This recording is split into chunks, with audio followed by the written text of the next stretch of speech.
The fourth, we believe that all men are created equal. To the magnificent mosaic that is America. From radio beacon to radio beacon. I have a dream today. Change has come to America. Believe me. Knock, knock. Who's there? It's a figment of your imagination. Randi Rhodes Show. Turn up your mind. What exactly did you hope Zelensky would do about the Bidens after your phone call? Exactly. Well, I would think that if they were honest about it, they'd start a major investigation into the Bidens. It's a very simple answer. They should investigate the Bidens, because how does a company that's newly formed, and all these companies, if you look at, and by the way, likewise, China should start an investigation into the Bidens, because what happened in China is just about as bad as what happened with Ukraine. So I would say that President Zelensky, if it were me, I would recommend that they start an investigation into the Bidens. So now, that was today. So now the president of the United States is telling China to please intervene and interfere in our elections also. This is really sick and twisted. And before we're done, probably Donald Trump will go to all 192 countries and ask them to interfere in our elections, because Donald Trump knows he's going to lose. He knows that. And he also knows that the support for impeachment in this country is rising. And of course, Democrats are, in support of impeachment. Now, 74% of Democrats, 17% of Republicans. We're getting there. And the all-important independents are completely split down the crack, okay? 37 for, 37 against.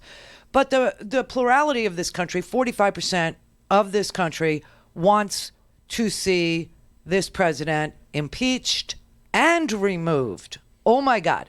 So he stood there today on his way to the Villages, which is a real conservative little old people stronghold here in South Florida. And that was him leaving the White House, asking China to please interfere. So what, is China going to engage in cyber warfare against us now, too? I mean, we got Russia interfering. Now we're going to have China interfering. He's blackmailing Zelensky, who is completely dependent upon European countries and the United States to beat back a Russian ongoing, current, right now, occupation of Crimea and the eastern part of Ukraine, the Donbass. I mean, this is just so unbelievable. What is he going to invest? China, if you're listening, see what I mean? It's the same damn thing. He just said it out loud. China, if you're listening, I hope you can find dirt on Joe Biden and his son Hunter. Now, let me just start with this is all propaganda. And it's all coming from one place. We're not 100% sure what that place is. I'm just going to suggest Rudy Giuliani, Paul Manafort. I'm going to suggest that, because yesterday, as we were going to close up the show, there was a press conference. Remember yesterday there was a urgent call from the State Department Inspector General to speak to Republicans and Democrats, 8 different Republicans and Democrats on the Intel Committee, on the Oversight Committee, on the Foreign Affairs Committee, because he had to turn over some stuff that was turned over to him that he's been sitting on for a really long time. But now he felt that this stuff that he was sitting on for a really long time might be germane to the investigation that's going on in Ukraine that is being conducted by Rudy Giuliani and Mike Pompeo. Very sick. So Jamie Raskin was the spokesperson for these Republican and Democratic members of the House and Senate who received the the Inspector General, the IG from the State Department. And he described and showed you what this is. As you're watching this, just ask yourself this question, because if we can get the answer, I'll know exactly what the provenance of the documents is. Does Paul Manafort do calligraphy? Does anybody know if Paul Manafort is gifted with the art of calligraphy? Does anybody know? I don't know. It says Secretary Pompeo, attention Ruth, and it says the White House. So it may have come from the White House, it may not. we don't know. Then there are a series of folders which all come from Trump hotels. So folder after folder that say Trump Hotel. Now, I haven't had time to thoroughly scrutinize everything that's in here, but it's essentially a packet of propaganda and disinformation spreading conspiracy theories. Those conspiracy theories have been widely debunked and discredited. Apparently, the material came in May of this year. When Zelensky won. It coincided with the moment in which Ambassador Yovanovitch was recalled. So it was clearly targeting her as well as some other people. The Inspector General turned it over to the FBI and then has not done anything else internally with it at the Department of State, as far as we understand. When the whistleblower report came out, he felt that he needed to turn it over to Congress, and so we are now in possession of this packet of propaganda and disinformation that was circulated in May. Now, it mentions a number of people that we're planning to see, most notably Ambassador Yovanovitch. Secretary of State Pompeo is trying to block her from coming. We don't think he'll succeed in doing that, but he wants to try to prevent her to coming to Congress to give her testimony. The existence of this packet and its curious history raises profoundly troubling questions. Why was Secretary of State Pompeo in possession of this packet of disinformation? Why did he distribute it and circulate it? To whom else did he distribute it and circulate it? And why was his staff involved in that process? Yeah. So here's what I can figure out, that Giuliani claims sort of, you know, if you listen to him, and which is very difficult, I have to tell you, it's like listening to a madman. Okay. Giuliani gave this to the White House. The White House gave this to Mike Pompeo. Mike Pompeo apparently circulated this and then gave it to the White House counsel. The White House counsel gave it to the Inspector General at the State Department, who sat on it for a while, and now he believes that this packet is germane to the investigation of the impeachment of Donald Trump. What constitutes an urgent concern? Why is this considered urgent if it's unclear where this is even coming from? Well, that was one of the questions I think a lot of people at the president in the meeting had. The Inspector General seemed to feel that he had been sitting on this for months and that it might be relevant to the work of the committee. I mean, the committee is obvious. Look, the big story is the President of the United States was involved in a shakedown operation against the Ukrainian government attempting to obtain political dirt on the Bidens, and he held up hundreds of millions of dollars in foreign military and economic aid in order to make that happen. Then they covered the whole thing up. There's not much of an effort to refute that on the facts, but there's an effort to try to go underneath it to say that there was a vast conspiracy to make up everything that Special Counsel Mueller investigated. I don't really know the relevance of it. At a certain point, it's hard to follow all of the conspiracy theories, but this packet of information is simply meant to advance the conspiracy theory that Mueller's finding that there was a sweeping and systematic campaign by Russia to interfere in our election was specious and fallacious. And as you... It's a package of disinformation, talking points, obfuscation, a bunch of conspiracy theories. Throw it all out there. Throw it all. Confuse the American people when the issue is a very simple one. The very simple issue is that President Donald Trump called a newly elected president of Ukraine and shook him down, held up Javelin missiles, held up military aid because he had a favor to ask, though, right? And the favor was manufacture bull crap about Joe Biden and his son for my political benefit. All things Randi at RandiRhodes.com. Go for launch. Speaking truth to power, the Randi Rhodes Show. All right, I want you to listen to this. You have to really, really listen to this because he is a raving lunatic, Rudy Giuliani is. But as he's raving, sometimes he actually slips up and gives you the truth. What I did, first of all, it demonstrates that I prosecuted well. That may be a Freudian slip. I investigated all of this starting in November of 2018, and I finished it by March 28, 2019. Now, why is that significant? Because Mueller. That's significant because all of this was done while the Mueller investigation was still pending, while I was seeking, in the best tradition of being a lawyer, a defense lawyer, to vindicate my client. Who was your client? This is information that was given to me. I didn't go looking for Joe Biden. Right. The Ukrainians brought me substantial evidence of Ukrainian collusion with Hillary Clinton, the DNC, George Soros, Soros' company. They put it in my lap. They came and gave me testimony. I wrote it out. I had a professional investigator make FBI 302s of it. Eventually, it was John Solomon, who should get a Pulitzer Prize, by the way. Oh, right-wing lunatic. Put them all on tape, so it's all memorialized on videotapes. What is? Let's so have this them. is as solid as it can get.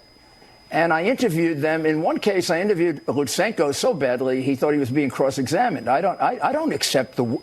I didn't do what this phony whistleblower did. This phony whistleblower is giving hearsay evidence. He says, I'm not a direct witness. Okay, useless, pal. You're not a direct witness. Goodbye. You wish. I have what's called an affidavit here.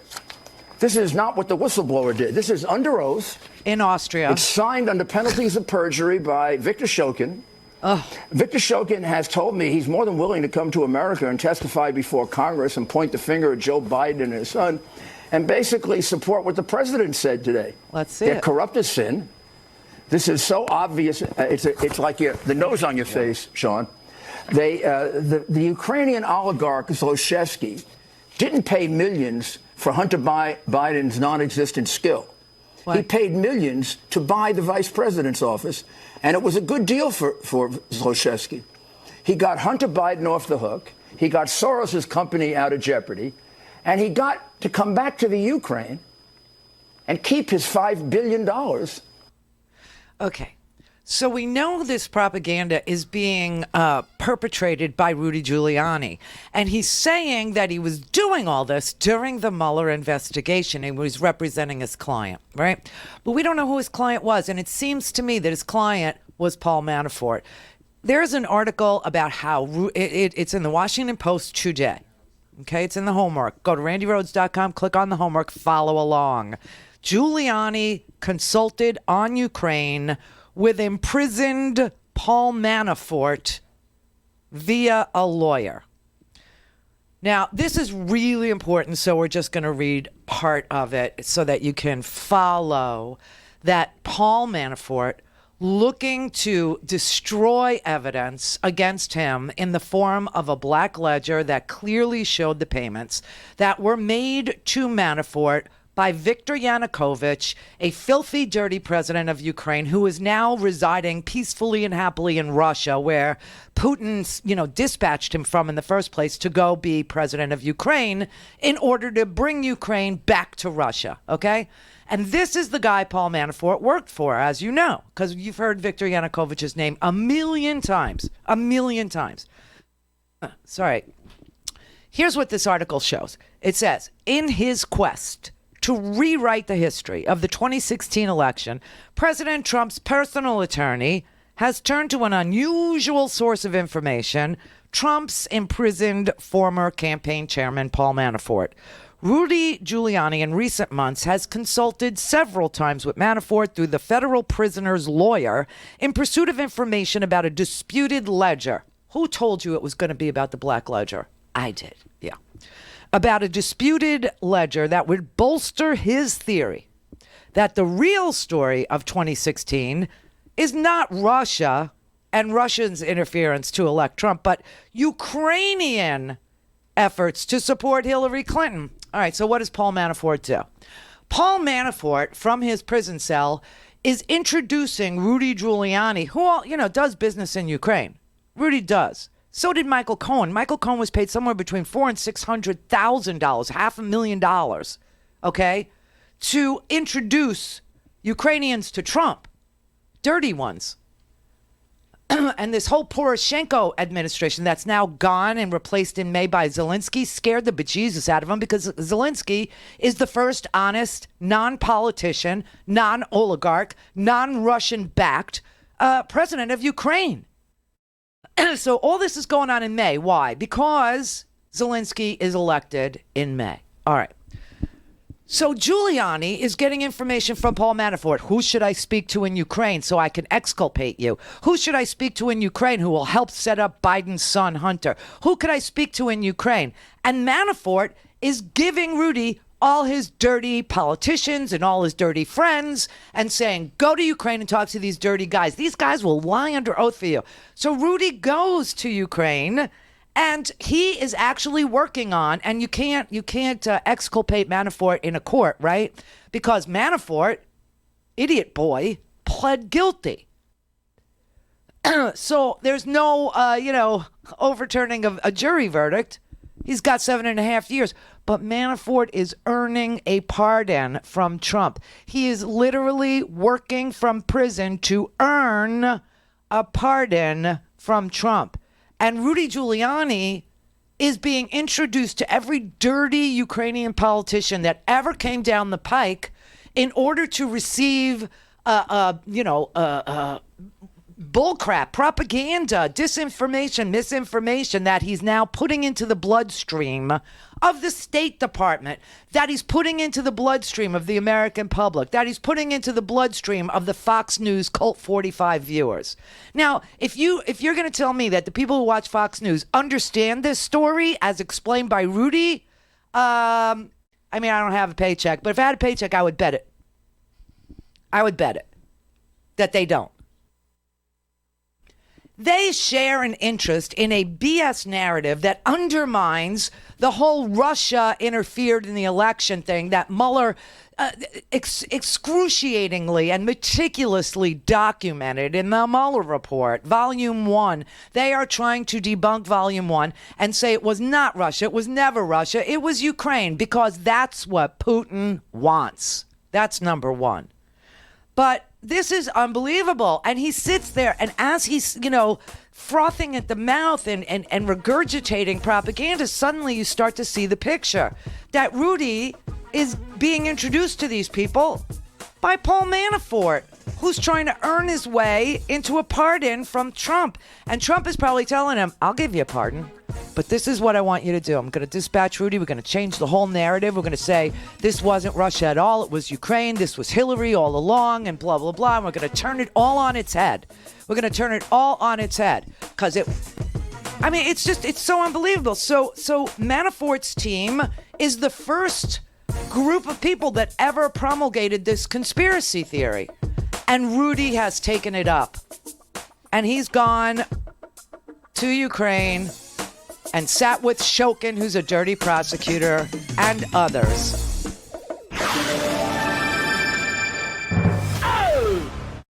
Call in, connect. To speak to Randi, call 561-270-3844. 561-270-3844. All right, let's put it together, okay?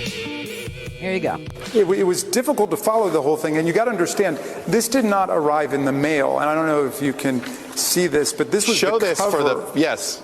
Yeah, this was the cover of it, and it's addressed to Secretary Pompeo, attention, Ruth, and it says the White House there. There's kind of fancy calligraphy for the address E, but then up in the corner, if you can see that, it says the White House. It doesn't look like official White House stationery to me. No, it does not. It looks like jailhouse. Yeah. There's a series of subdividing folders which is based on Trump Hotel stationery. So there's Trump Hotel stationery that's dividing it up. And then what you have is basically a series of clippings, some undated, unspecified memos that basically make Ambassador Yovanovitch look really bad, that target Hunter Biden and say he's been making millions and millions of dollars, but nothing is really authenticated or verifiable. So it's kind of worthless.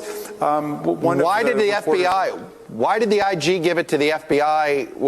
Is this an assumption that somebody was why give it to the? I mean, what was the thought of why they needed to hand it to the FBI if it's, as you said, sort of standard issue propaganda? You hate to call it that, but in this town, we're used to it. We are? Well, as I understand it from the IG, most of it was way outside of his jurisdiction. It did not relate directly to Department of State employees in its entirety. Some parts of it did.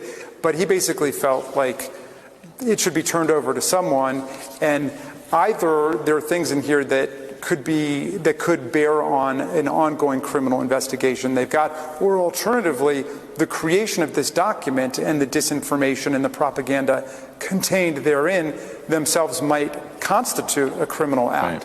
Right. It appears to me he just wanted to get rid of it. Right. And then when he read about the whistleblower report, he wanted to get rid of it again and turn it over to Congress to have us deal with it.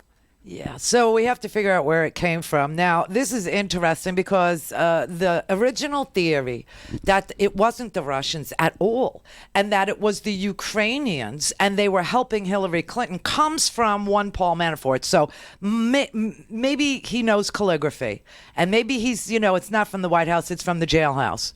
Do you see what I mean? And he's sending out mail from jail to, Mike Pompeo and through Rudy Giuliani in order to get everybody on the same propaganda page about, oh no, Mueller was wrong and all the investigators were wrong and CrowdStrike dumped a server, Hillary Clinton's server, it's sitting in Ukraine. This is all bizarro world propaganda BS. A lot of it comes from Paul Manafort's head. There are a few journalists. There are a few right-wing lunatics out there, like the guy who wrote Clinton Cash, Peter Schweitzer, who actually elevates these stories, and another one named John Solomon, who literally writes for The Hill. He's a lunatic right-winger too. And so you have to be clued in to who you're reading when you're reading it, and you have to listen very carefully to Rudy Giuliani run his mouth. Now, here is the portion of the Sean Hannity show last night where Rudy Giuliani admits that he's gotten this propaganda, okay? Maybe I should play it from the beginning again, where he's talking about the dirty Ukrainians that he met through Paul Manafort, because he starts working on this during the Mueller investigation, right? And then Sean Hannity, you'll hear him say, oh my God. Even Sean Hannity is like, oh my God. This is one of those moments where Rudy goes, well, he did pay the women. They funneled the payments to a law firm. And Sean Hannity's hearing this live in real time on his air, and he's like, they funneled it through a law firm? This is one of those moments where Rudy Giuliani admits that the State Department was given this package of propaganda, and Sean Hannity just goes, oh God. Watch. I'm so disappointed at how Comey has corrupted the FBI. Oh, my God. And at least on the surface, it hasn't been reformed the way it should. And I hate to say that, but I could not have given this to the FBI in early 2018. And Bill Barr wasn't there yet, so they wouldn't go to the Justice Department. So I gave it to the State Department. I turned it over to them. I gave them my witness notes. Oh, my God. I was hoping they'd come back and interview me. I was so happy when the secretary told me they were going to investigate. I'll start today. For 6 months, I saw no sign of an investigation. They never interviewed me. That's amazing. So Rudy is vouching for the chain of custody of this package. You see what I mean? He's saying exactly what the chain of custody of this package seems to be, according to the Inspector General at the State Department. And that is that it came from somewhere, that it was given to the State Department. It's a package of propaganda. It's a package of BS, that it's hand calligraphied, right? That's why I'm saying, does Paul Manafort know calligraphy? See what I mean? And that it goes to Rudy, okay? And then Rudy dumps it on Mike Pompeo's desk. Mike Pompeo then, starts disseminating it, starts, showing this to people. Eventually, somebody must have told him, give it to the counsel. He gives it to the general counsel at the State Department. The general counsel at the State Department hands it over to the FBI. The FBI then hands it over to the Inspector General at the State Department because they don't want it. And then the Inspector General at the State Department says, here you go, Congress. Here you go. Because this is probably germane to your impeachment inquiry on Ukraine. This is all Manafort introducing Rudy Giuliani to dirty Ukrainians, because we know, if you've really paid attention to the whole Russia inquiry, that Manafort was the first person that ever came up with this, distraction theory, this, magic theory, where, they have you looking over there so that they could do their little magic trick over here, just to take your attention away from what's really going on. So Manafort was in 2017. Yeah, 2017, suggesting that the Ukrainian government interfered on behalf of Hillary Clinton and that the black ledgers were fake. And he is, this is the crazy part. Manafort, no matter what information Manafort, manufactures now, it won't overturn his jury verdict because he pled guilty. He pled guilty. And here's what he pled. The jury convicted him of 8 felonies. And then, to avoid a second trial in Washington, he pled guilty. What did he plead guilty to?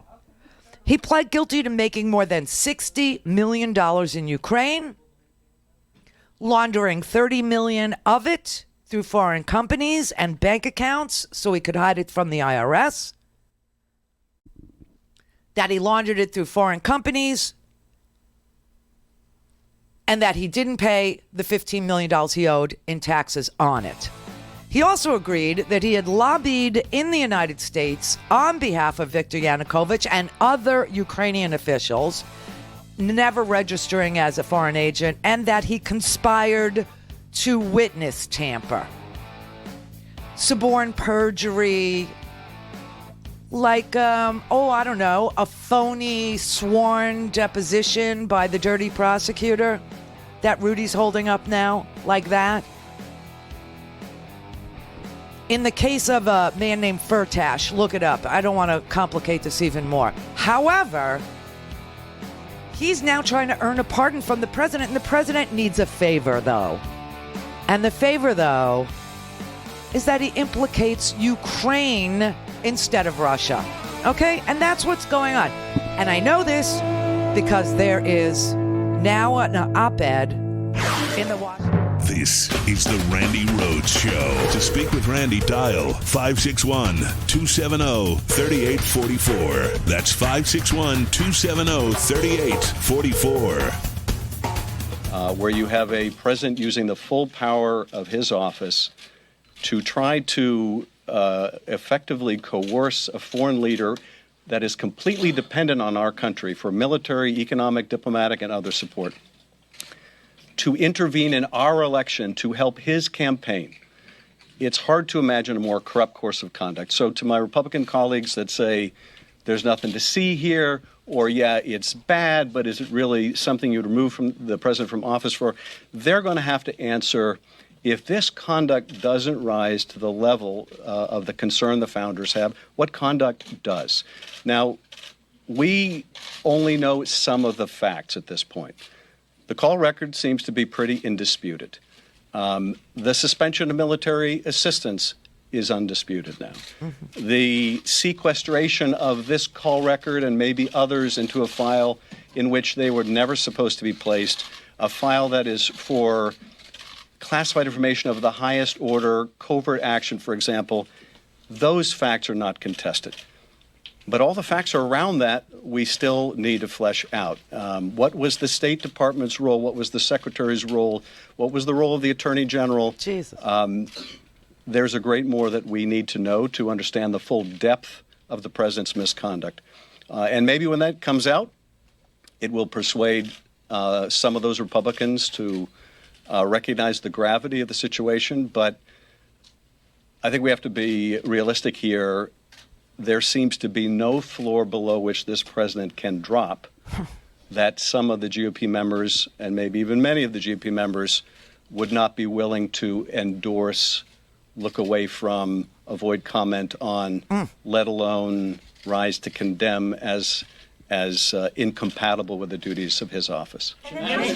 All right. So that's Adam Schiff explaining to you that the president of the United States has got the GOP so wrapped around his little finger. He's taken over that whole party. And there is no low too low for the GOP to stay silent, which is what they're doing now. You don't hear a whole lot of talk from them, do you? No. To stay silent, to look the other way, to make excuses, to defend, to protect this bizarre propaganda perpetuating, promulgating administration who only seeks to confuse people and never ever seems to be interested in Americans. He's only interested in himself and his own reelection and using everything, including pardons, as leverage to exculpate him or to implicate her or to, use as a bludgeon against a country that's, being occupied right now by their enemy who should be a shared enemy, Russia. You know what I mean? It's just so unbelievable. He never, ever, even on this entire phone call, which we don't have the transcript of. I told you we have a memo that's got ellipses in it. What is ellipses? Well, ellipses are like ... and that means that the transcription is incomplete. It means there are words that are being left out. Okay, this is so obvious. We did not, and it even says on the transcript of the phone call, this is a memo, not a transcript. It is not a verbatim transcript, and you should not read it as a verbatim transcript, because I told you if they said it was and then they put it out without that, then that would have been illegal. Okay, that would have been perjurious. It would have been lying, is what it is. So now we have this. We have two things that are really important. We have Mr. Leshenko. Okay, so you know that we have Mr. Lutz, bad guy, dirty prosecutor under Poroshenko, and then we have Les, who's a good guy. Les is the Ukrainian journalist who found the black ledgers in the first place. Okay, Les is the journalist who published the black ledgers. There were three of them. Les is a guy who was a former member of parliament in the Rada, which is their parliament, their Congress. Les is a guy who was going to be part of Zelensky's new cabinet, but Les withdrew. He had to withdraw himself because he was being accused by the likes of Rudy Giuliani and others of manufacturing the black, and so he recused himself basically and removed himself. But there is an there's an op-ed piece that he wrote in the Washington Post that says exactly what's going on and pointing squarely at Rudy Giuliani and Paul Manafort. He says, on August 19th, 2016, I convened a news conference. This is 2016, okay? I convened a news conference in Kiev at which I revealed previously secret records of payments made by former pro-Russian President Viktor Yanukovych to Trump campaign chairman Paul Manafort. Yanukovych fled our country in February of 2014 after he was toppled by our Revolution of Dignity. That's the Orange Revolution, right? A popular uprising on the streets of Kiev. The information came from the Black Ledger of the Party of Regions, which was obtained by an anonymous source in the burned-out ruins of the headquarters of Yanukovych's party. Yanukovych had used the ledger to keep records of his illegal transactions. At that time, although I was a member of parliament, I continued to combine that position with my journalistic work, which is allowed by the laws of Ukraine. I will always be angry at Manafort. His work contributed greatly to Yanukovych's election victory in 2010. Yanukovych then used his position as president to enrich himself and his inner circle. I have no doubt that Yanukovych paid Manafort for his services out of the funds he robbed from the Ukrainian taxpayer. Corruption is harmful, whether it takes place in America or Ukraine. My desire to expose Manafort's doings was motivated by a desire for justice. Neither Hillary Clinton, nor Joe Biden, nor John Podesta, nor George Soros asked me to publish the information from the Black Ledger. I wanted to obtain accountability for the lobbyist whose client immersed Ukraine in a bloodbath during the Revolution of Dignity and the subsequent war in eastern Ukraine, when Yanukovych called on Russia to send troops. A federal judge in the United States later sentenced Manafort to 7.5 years in prison for his many crimes. Among his offenses was his non-payment of taxes or undeclared income, whose origins were revealed by Yanukovych's secret accounts. But never in my wildest dreams did I imagine the Manafort revelations would become fodder for the U.S. elections in 2020. President Trump's lawyer, Rudy Giuliani, the mouthpiece of his campaign, is not only attempting to rehabilitate Manafort, but is also working to undermine U.S. relations with Ukraine, which has been confronting Russian aggression on its own for more than 5 years. Giuliani and his associates are trying to drag our newly elected president, Volodymyr Zelensky, into a conflict between two foreign political parties, drastically limiting Ukraine's room for maneuver in respect to the United States, perhaps its most important international partner. Giuliani attempted to visit Ukraine in May of 2019 with the express purpose of involving Zelensky in this process. His aim was quite clear. He was planning to ask Zelensky to intervene in an American election on the side of Trump. Zelensky refused, forcing Giuliani to cancel his trip. And shortly after that, Giuliani went on Fox News, where he called me an enemy of the president and of the United States. This accusation had a devastating effect on my political career. I had been helping Zelensky's team since January, but now Giuliani's smear cost me a job in the new administration because, not wanting to create problems for Zelensky, I withdrew from consideration. Giuliani's entire approach is built on disinformation and manipulation of facts. Giuliani has developed a conspiracy theory in which he depicts my revelations about Manafort as an intervention in the 2016 U.S. election in favor of the Democratic Party. In his May interview on Fox, Giuliani even claimed that I was convicted of a corresponding crime. But the facts do not support this. The truth is, the administrative court, which has long had a reputation as the most corrupt court in Ukraine, ruled in December 18 that I had acted illegally by disclosing the payments to Manafort. We appealed, the verdict was suspended, and then in the summer of this year, we won our appeal, and the court's decision was completely annulled. The court concluded that all the charges against me were unfounded and even obliged my opponents to reimburse me for legal costs. But Giuliani continues to quote this court decision even though it never attained legal force. He also persists in claiming that the Black Ledger is a fake. He stated this a few days ago in an interview with CNN. In fact, the book is a genuine document. Expert examinations have confirmed the authenticity of the signatures shown in it. Giuliani has been attacking the fearless activists from our Anti-Corruption Action Center who managed to uphold their ideals even though they were persecuted by the previous government of President Petro Poroshenko. By repeating this lie, Giuliani is not only deceiving American citizens, not only intervening in Ukrainian politics, smearing parliamentarians and officials of the presidential administration, he is trying to drag Ukraine into an American election. Mary had a little lamb. The false. We believe that all men are created equal. To the magnificent mosaic that is America. From radio beacon to radio beacon. I have a dream today. Change has come to America. Believe me. Knock, knock. Who's there? It's a figment of your imagination. Randi Rhodes Show. Turn up your mind. We do place ourselves in a time of urgency on the threat to the Constitution. Any effort by the Secretary, by the President, or anyone else to interfere will be considered as evidence of obstruction. We see the actions of this president being an assault on the Constitution. We had no choice but to go forward. We're not fooling around here. No, they're not fooling around here. And they everything that the whistleblower did was on the advice of the Intelligence Committee staff.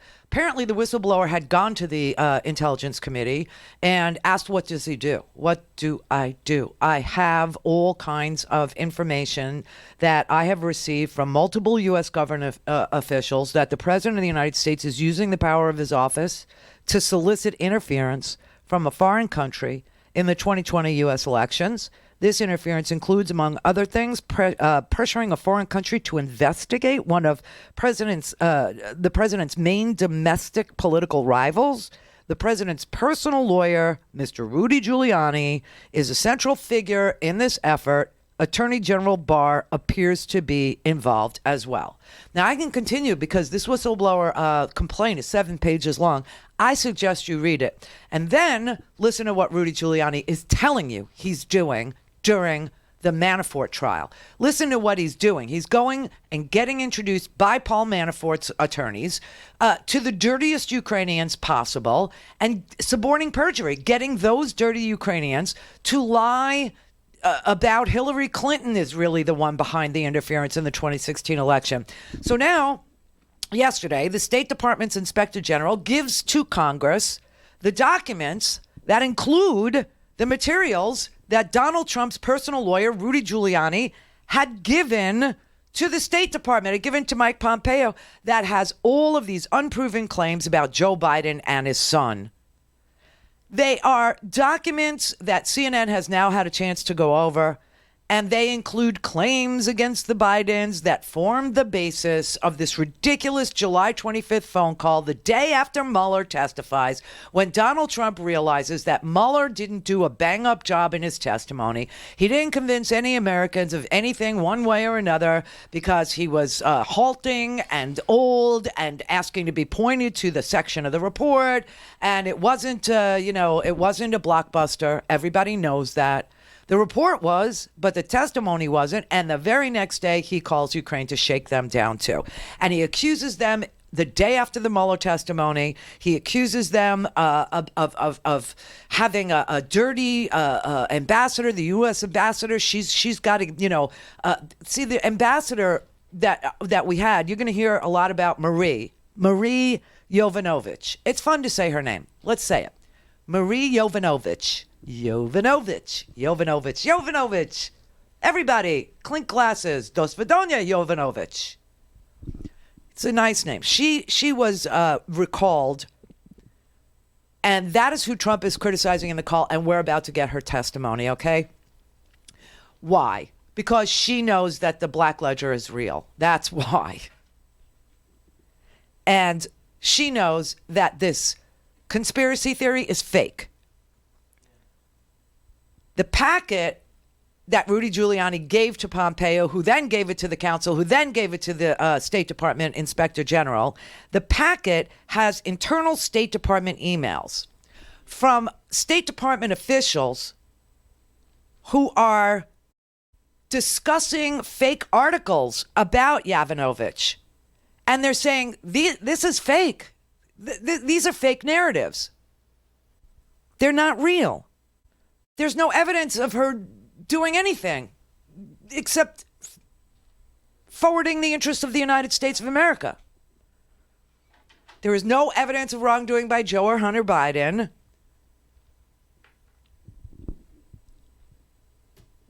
And this China thing, I got to tell you, this China thing is, first of all, if you just do a cursory look at this at this group that Hunter Biden was part of, you will find that he made very little money off of it. He wasn't an investor. He was an advisor to investors in the fund. Does that explain it? I think I can explain it in a sentence. Hunter Biden was not an investor in this fund. He was advising people who wanted to invest in this fund. That's number one. Number two, the fund never took in $1.5 million. The fund actually took in, let's say, $4.2 million. This is according to the fact checker at the Washington Post, okay? So this $1.5 billion that he's ranting about did not exist to begin with in any fund that Hunter Biden advised people on whether or not they should invest in it. The fund took in $4.2 million, and Hunter Biden's job was to advise investors in that fund. So there's that. And you have to understand that now we're living in Up is down, black is white. We're through the looking glass. Russia obviously interfered in our election. We know that because all these Russians in absentia, obviously, were indicted because we don't have extradition with Russia. So, but the Mueller indictment of the Russian entities and persons who did interfere in the election, who did do the hacking, who did disseminate material to WikiLeaks, who then took the hacked and stolen material and gave it to Donald Trump, who was watching the releases and encouraging the releases. And Russia, if you're listening, right? It's now Ukraine that did it. This is insane, and it's all because Rudy Giuliani is talking to dirty Ukrainians as introduced by Paul Manafort to him during the Mueller probe. It's very sick, but the President of the United States is a very bad person. He's a very bad, I don't even want to call him a man because that's an insult to men. He's just a very bad person. He's a terrible, horrible, selfish, self-centered person who has no regard for people or democracy or anything other than money. It's what drives him. It's what motivates him. I mean, this thing about, hey, let's look at China. China, if you're listening, you should investigate Hunter Biden, who didn't make anything off of this fund, which only raised $4.2 million. Now, all of a sudden, it's $1.5 billion. I mean, these lies are exponentially greater as the days go by. But hey, let's not look at Ivanka. Oh, no. Ivanka was granted Chinese trademarks the day before and after Donald Trump said he would save jobs at ZTE, a major Chinese telecom, in 2018. She was also granted Chinese trademarks in 2017 on the same day she sat next to Chinese Communist president. I hate to even call him president. He's the head of the Politburo or whatever. President Xi. But of course, let's focus on Biden, not his own daughter. Let's focus on Hunter Biden, okay? This is bizarro world. Yes, Hunter Biden, probably shouldn't have done foreign business while his father was vice president at all. And I'm not sure that Joe Biden can survive this. I don't know if he can or if he can't. We'll see. We'll see what happens. I don't know. But I will tell you that this is garbage. It's garbage in, garbage out. And so this is all being done to bamboozle the Cult 45 people who have a very clear case of a phone call where President Donald Trump is asking for the Ukrainians to insert themselves into our 2020 election.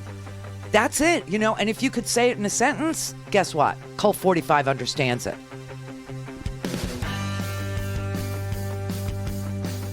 We'll see what happens.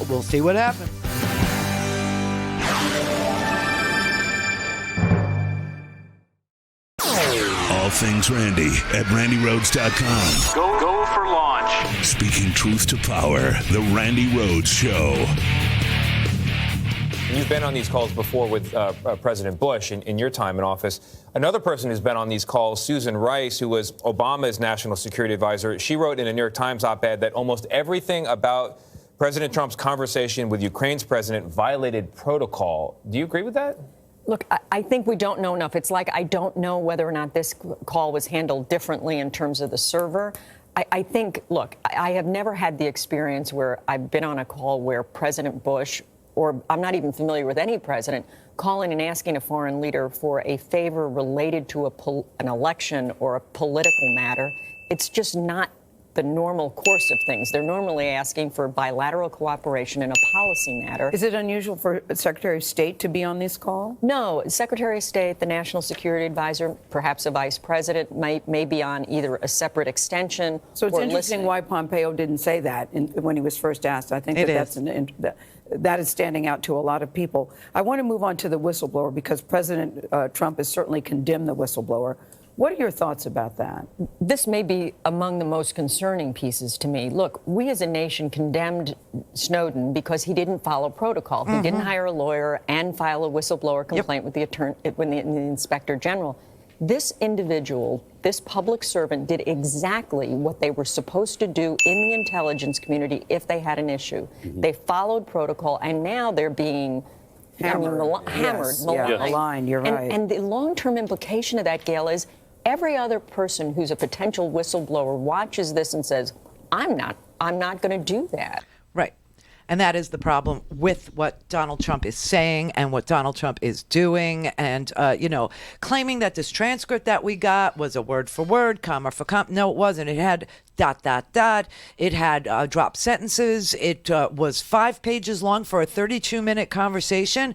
People who have read this out loud say it takes 10 minutes and 20 seconds to read the entire transcript. 10 minutes and 20 seconds, okay, for a 32-minute conversation where we now know both leaders spoke English. We know that President Trump, well, he speaks some form of English. And we know that President Zelensky spoke English on that phone call. So there was no translator slowing it down or whatever. This is not a complete transcript. Trump is lying when he says. I thought that I would finish off the first term without the threat of people making false claims. But this one turned out to be incredible, all because they didn't know that I had a transcript done by very, very talented people, word for word, comma for comma. Nope. Done by people that do it for a living. We had an exact transcript. That is not true, but the transcript portions that were released, that were summarized, just like Bill Barr decided he would summarize the Mueller report. Remember that? That was a summary, and he summarized it and sat on the report so that his narrative would get into the bloodstream of Americans. No, they're completely exonerated. And then when we actually saw Robert Mueller testify, although it wasn't a blockbuster of a day, he was asked, did you exonerate the president? No. He was asked, did the president, was the president completely cleared? No. He was asked whether or not the president could be indicted after he left office. Yes. Which means the president committed crimes. So this is exactly what happened with the transcript, but the portions of the transcript that were released were so damning. They were so bad. And yet 39% of Republicans don't think that President Trump asked for an investigation into Joe Biden's son when that exact sentence is in the released portion of the transcript. So that means that a third of this country is lost. It truly does. It means a third of this country is so propagandized and so misled, confused, disoriented.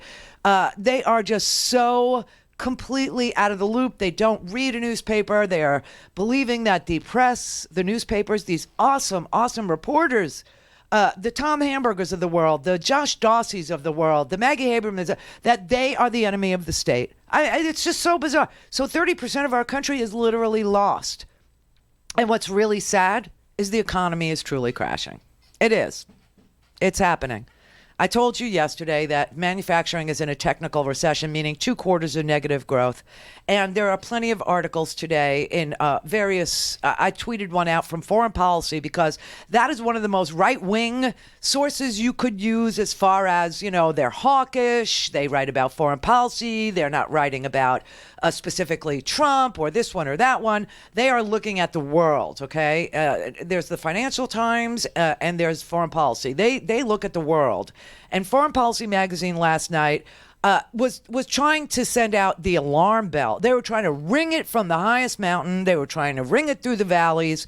They said that the distant rumblings of economic trouble have in recent weeks turned into a stampede.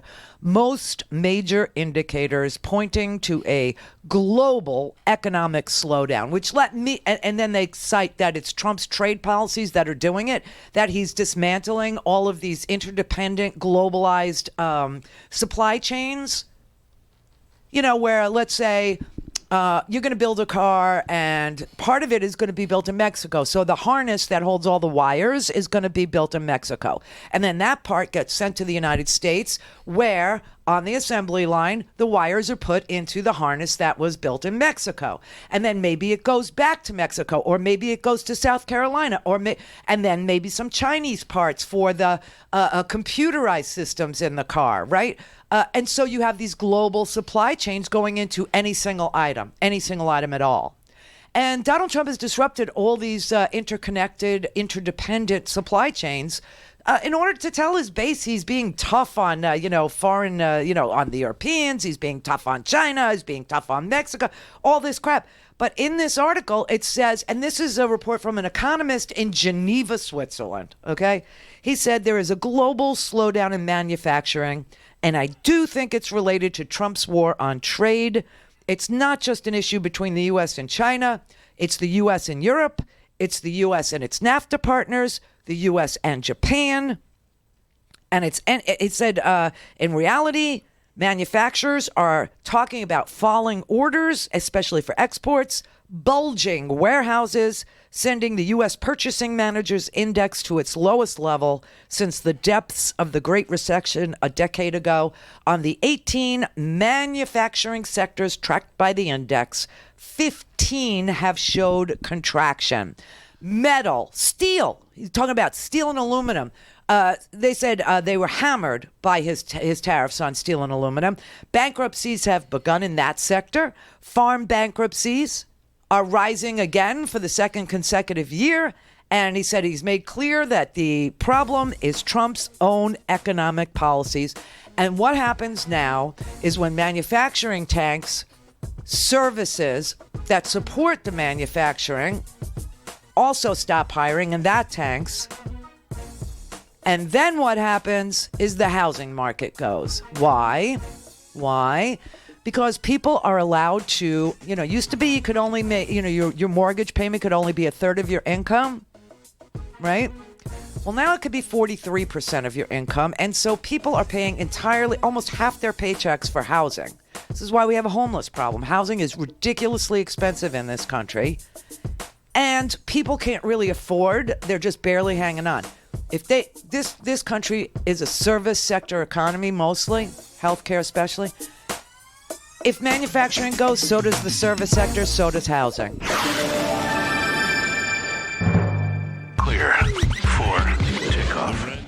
Call in, connect. To speak to Randi, call 561-270-3844. 561-270-3844. The president was watching your press conference. He says he heard you talk about wanting to do prescription drugs, wanting to do the U.S.-Mexico-Canada agreement, but now he's calling you the do-nothing Democrat. Says you can't do it. Why can't we do it? It's up to him. That was our pledge during the campaign for the people. We would lower the cost of prescription drugs. I think that the president wants to do that. So I hope that he would cooperate. He does want the U.S.-Mexico-Canada Free Trade Agreement.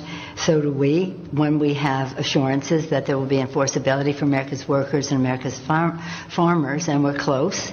We're on a path to yes. So I think the president knows the argument that can be made against him, and he's scared. And so he's trying to divert attention from that to we're standing in the way of legislation. You say he's scared. He had another tweet right after the one I just talked to you about where he used a word I'm not going to repeat right here. Did you hear the fear in his voice when you spoke with him on the phone last week? I saw the surprise in his voice that he didn't understand that I thought what he did was wrong, that he was undermining our national security, that he was undermining our Constitution by his actions, and he was undermining the integrity of our elections. He just didn't see it. He didn't see it. He doesn't see it. He doesn't ever see anything he does as being less than in service to the United States of America. Everything he does is okay. Everything he does is legal. He just doesn't see it. He doesn't see that you can't go ask Ukraine to forge documents, suborn perjury. You can't, go to Paul Manafort in jail and tell him to earn his pardon by providing Rudy Giuliani with dirty contacts in Ukraine that will trash talk Joe Biden so that they can interfere in our election. You can't. He doesn't see it. He doesn't get it. He doesn't understand it. He never did. He never will. And meanwhile, he's ignoring every other thing He's ignoring the gun legislation. He's ignoring health care. He's ignoring prescription drug costs legislation. He's ignoring 51 bills, 51 pieces of legislation that the House of Representatives have passed since they got the majority in 2019. Yes, we voted in 2018. They were seated in 2019. And so this year alone, 51 very important pieces of legislation that have everything to do with our lives, everything to do with our bills, everything to do with our prescription drug costs, everything to do with infrastructure, everything to do with paper ballot backups for the next election. All these things passed by the House, laying on Mitch McConnell's desk, laying there, being ignored. Not even a counter proposal from Mitch McConnell. Not even a debate. Not even an amendment to it that, oh, if we have this amendment, then this is good. Let's do this. Let's make a difference in the lives of the American people. The House of Representatives, the Democrats have been working their tails off to legislate, and they've been doing it and passing stuff, good stuff, meaningful stuff, stuff that we care about. And they, on the other side of the aisle in the Senate, let it rot. They just let it rot. You know why? All right, let me explain this to you. So let's say there is, well, let me let Elizabeth Warren explain it to you, because she explains it nice, real nice. And I know this to be true because I live with an ex-lobbyist, a big one, a huge one. And what happens is, when there is a bill that's laying on Mitch McConnell's desk and it hasn't been taken up, the lobbyists get paid to go and talk to Republicans and Democrats to influence their vote on that particular piece of legislation. So if it's a piece of gun legislation, the NRA lobbyists are going to be employed as long as that's dormant. As long as it sits there, they get to lobby consistently, continually on that package, right? Because it's not passed. Once it's passed, it's a moot point. There's no more money to be made, right? Right. So that is what goes on in Washington. And it's not about politics. It's about money. As I see it, this is all about politics. This is not ultimately about guns. This is about money. Yes. And it's about who makes money off the system as it is. You know, understand this. When people talk about Washington being in gridlock, and that's why we don't get anything done, no, that's not the problem at all. No, it isn't. You know what the problem is? Think of it this way. Yeah. When the Republicans wanted to pass $1.5 trillion tax giveaway to bazillionaires and big corporations, you know how long it took them? 5 weeks. They went behind closed doors, wrote the thing, and passed it. They know how to get legislation done. Everybody in Washington knows how to get legislation done. Yep. But they don't get gun legislation done. Oh, and they don't get environmental legislation done. Oh, and they don't get a lot of healthcare legislation done. And they sure don't get legislation done on prescription drugs. And they don't get a lot of education legislation done. Certainly not forgiving student loans or reducing the cost of college. There's a lot of things Congress doesn't work on. And you know why? Because not passing those laws means there's a lot of people who keep making more money year after year after year. Inaction in Washington is a deliberate strategy from those who make money by a handcuffed government. And that's what we have right now. A government that works really well for the gun industry. It's not working for our families, and we got a chance to turn that around in 2020. The only thing that I would add to that is when she talks about inaction, people continue to make money, is just a quick explanation that when a bill is sitting there, lobbyists continue to lobby on that bill to either prevent it or to add to it or to make sure there's carve-outs for this person or that person, whoever they're representing. And so they keep billing, they keep billing, they keep billing.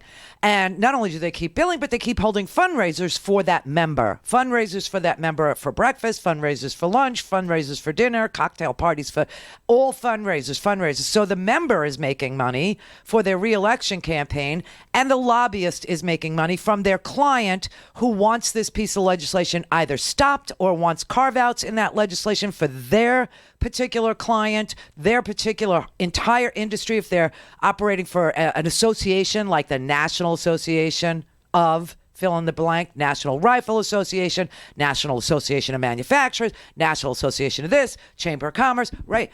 As long as nothing gets done, then the lobbyists keep on getting, billable hours.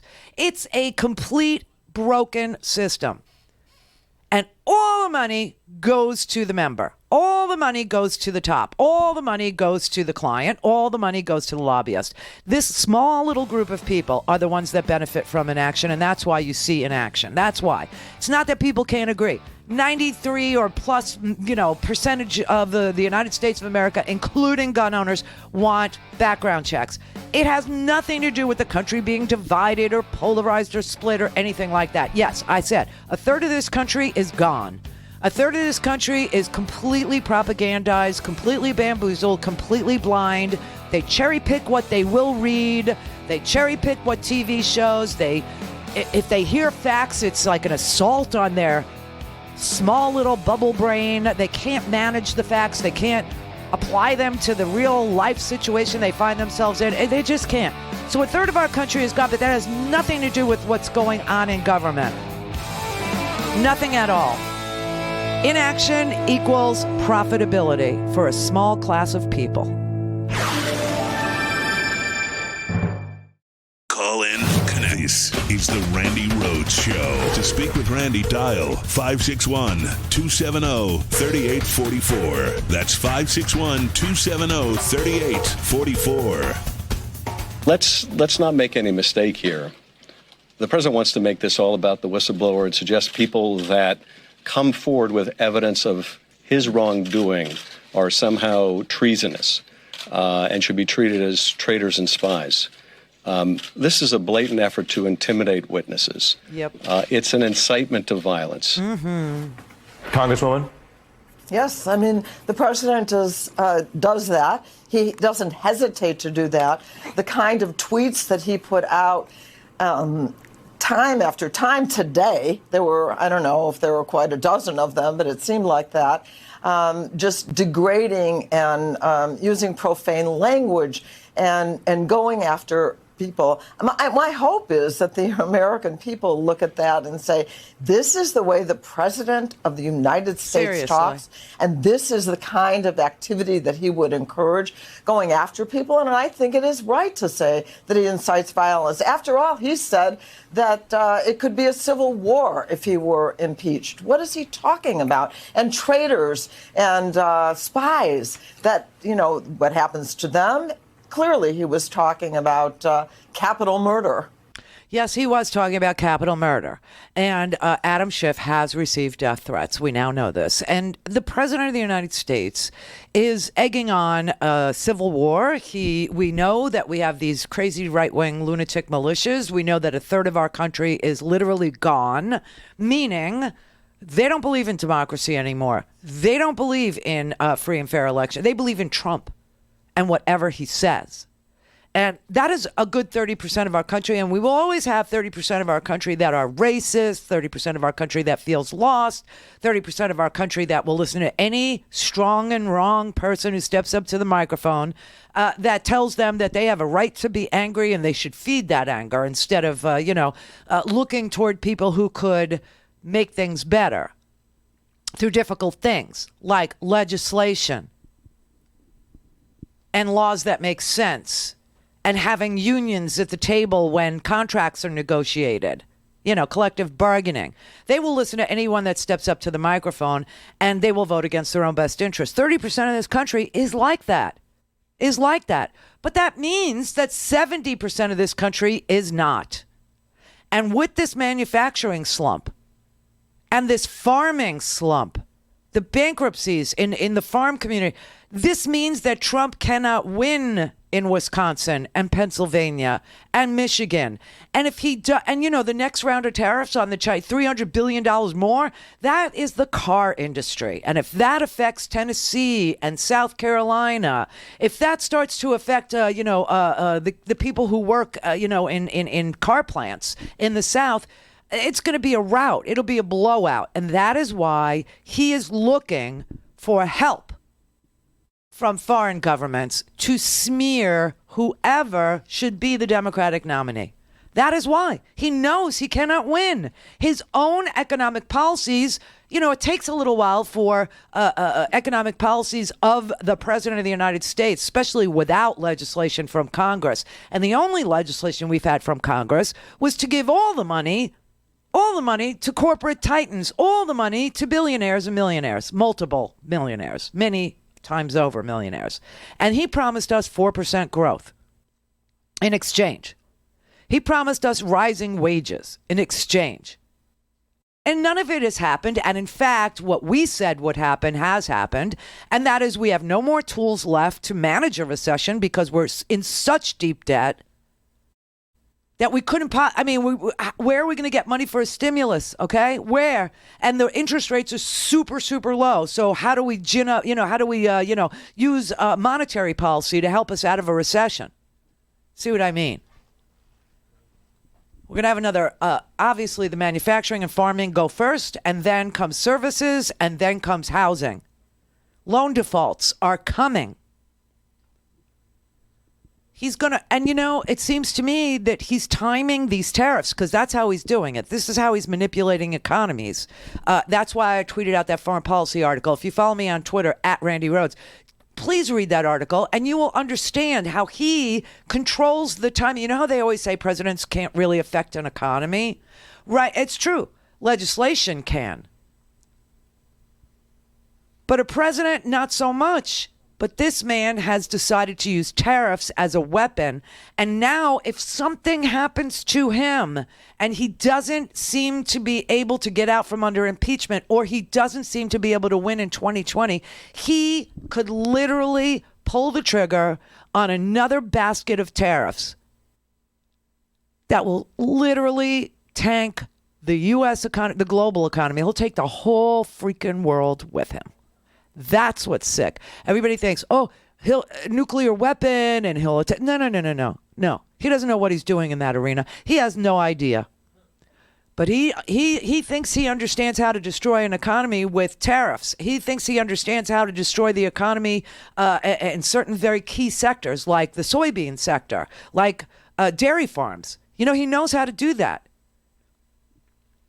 He knows how to screw up supply chains.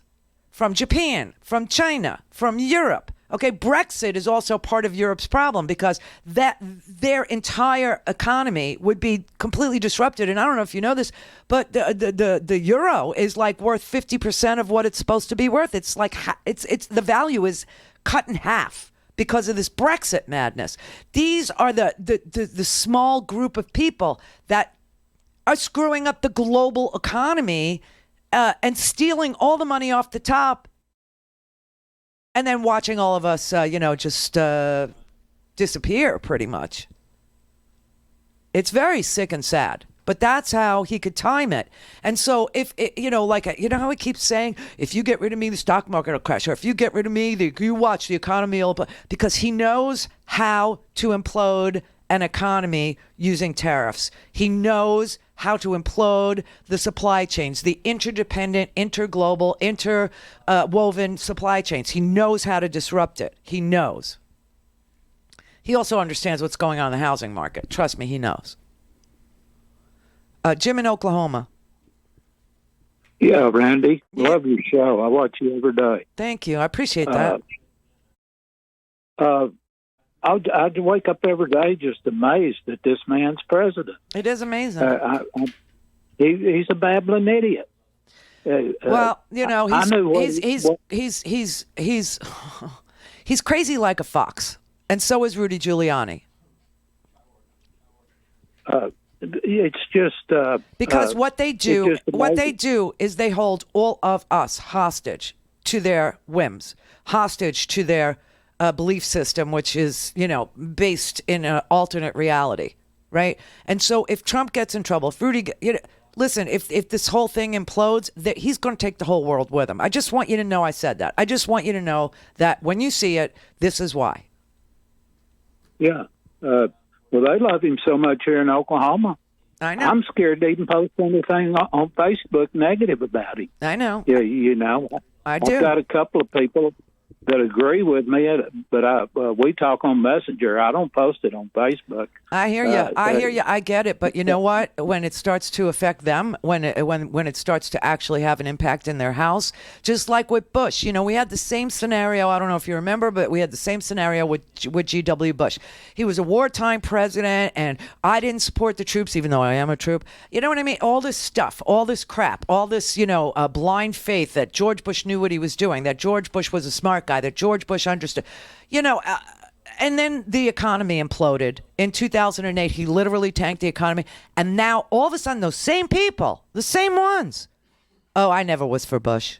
I was never for him. No. I used to be an NRA Republican. I dropped out of the NRA. I got tired of them telling me who to vote for. I haven't voted Republican since Reagan's second term. And well, what changed your mind? I seen what they were about. The rich get richer under the Republicans, and the poor get poorer. That's well documented. Okay. And so again, it's when it affects you, right? Right. And the NRA, you get a magazine every month. Mine was the American Rifleman. Yeah. They always tell you who to vote for, you know. I don't want nobody telling me who to vote for. Yeah. So I dropped out of that. But these people that vote for these people, they never learn. The Republicans here in Oklahoma, Mary Fallon run. You know why they never learn, Jim? Because there's a treasury full of our money. That's why they never learn. It's not that they don't learn. Yeah. It's that they're not done stealing. They're just not. And even if we get a reprieve in 2021 when a new president is sworn in, and we will have a new president, even when that happens, maybe the next 8 years are good, but they'll continue to try to take the money.